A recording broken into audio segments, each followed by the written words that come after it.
Uma questão que naturalmente surge quando se estuda o Apocalipse de Jesus segundo São João é esta: como pode haver aqui uma punição se Jesus sempre pregou e ensinou o amor?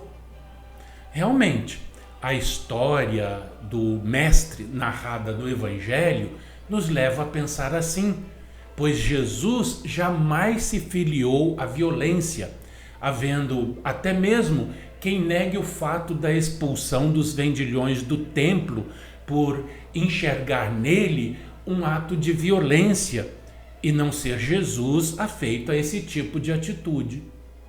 Então, como é que pode, aqui no Apocalipse, em algumas passagens já vistas por nós, e na sequência do texto, diversas outras, momentos em que parece que Jesus autoriza a violência? Exemplo disso temos agora diante de nossos olhos, pois que desde que o nome de alguém não foi achado inscrito no livro da vida, esse foi lançado para dentro do lago do fogo.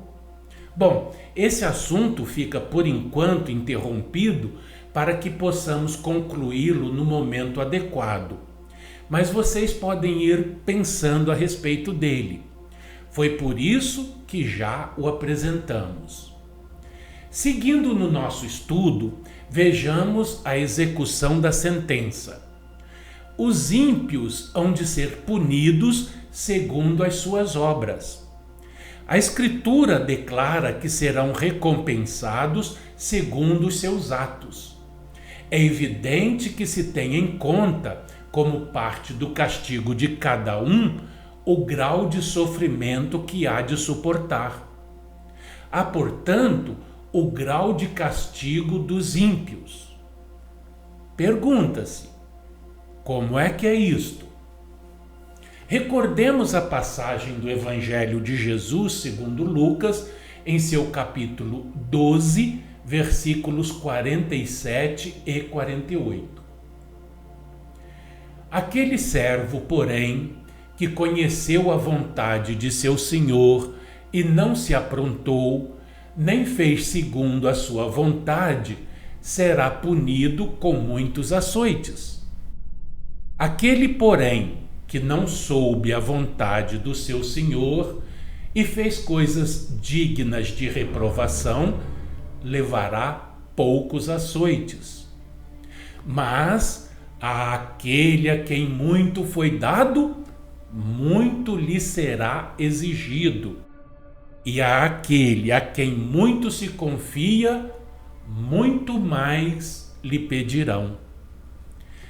E também estas palavras de São Paulo apóstolo na sua carta aos Romanos, capítulo 6, versículo 23. O salário do pecado é a morte, mas o dom gratuito de Deus é a vida eterna em Cristo Jesus, nosso Senhor. Como pode conciliar-se com a ideia de que a morte é o castigo pelo pecado e vem igualmente sobre todos? Mas então perguntamos aos que creem no sofrimento eterno: como é que manterão graus no seu sistema? Dizem que a intensidade da pena sofrida será, em cada caso, proporcionada com a pena do sofredor. Mas como pode ser isso? Não são as chamas da punição igualmente severas em todas as suas faces? Não afetarão igualmente todas as almas e materiais lançados ali? Mas Deus pode intervir, responderão, para produzir o desejado efeito? Muito bem. Então, não pode ele também intervir, se for necessário, e graduar a pena que acompanha a combinação da morte sobre o pecador como desfecho da sua perversidade sem fim? Nosso ponto de vista é, portanto, assim igual ao comum sobre este aspecto, ao mesmo tempo que, sob outro aspecto, possui grandes vantagens sobre ele. Quanto àqueles de procurar os seus graus de castigo apenas na intensidade da pena, visto ser a mesma duração de todos os casos, estes não só ter graus na pena, mas também na duração. Alguns podem parecer liquidados num curto lapso de tempo, e apesar de o sofrimento de outros, poderão parecer estender-se por um espaço sem fim. De resto, aprendemos que o sofrimento corporal será insignificante comparado com a agonia espiritual, com a torturante angústia que vai afligir suas almas ao compreenderem, segundo a sua capacidade de apreciação, a incomparável perda que vão experimentar. O jovem que atingiu pouco mais que a idade da razão, encontrando-se em condições de compreender pior a sua situação e sua perda, sem dúvida que sentirá menos. Mas o que tiver mais idade, mais capacidade e, por conseguinte, uma experiência mais profunda no pecado, será proporcionalmente maior a dor ao ver o seu destino inapelável. Ao passo que o homem de gigantesco intelecto e quase ilimitada compreensão, que por isso possui mais influência para o mal, qual foi mais culpado por consagrar as suas faculdades a serviço do mal, compreendendo bem a sua trágica situação, há de senti-la mais dolorosamente do que todos os demais juntos. E o grau de sofrimento que cada um terá de suportar é tomado em conta como parte do castigo de seus crimes. É onde se torna evidente, ao ler São Paulo aos Romanos, capítulo 2, versículos 6 a 10.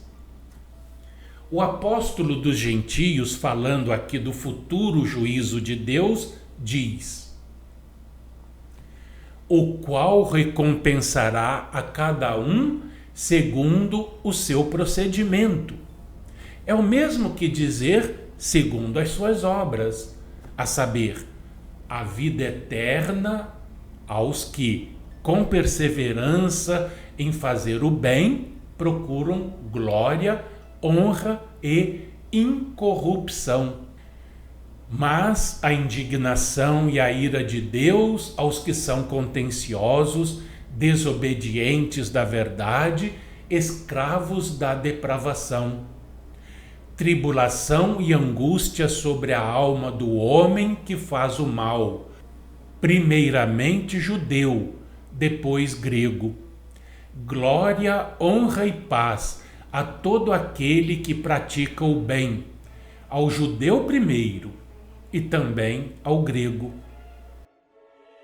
E ainda há os que negam que Paulo tenha falado contra o julgamento pelas obras.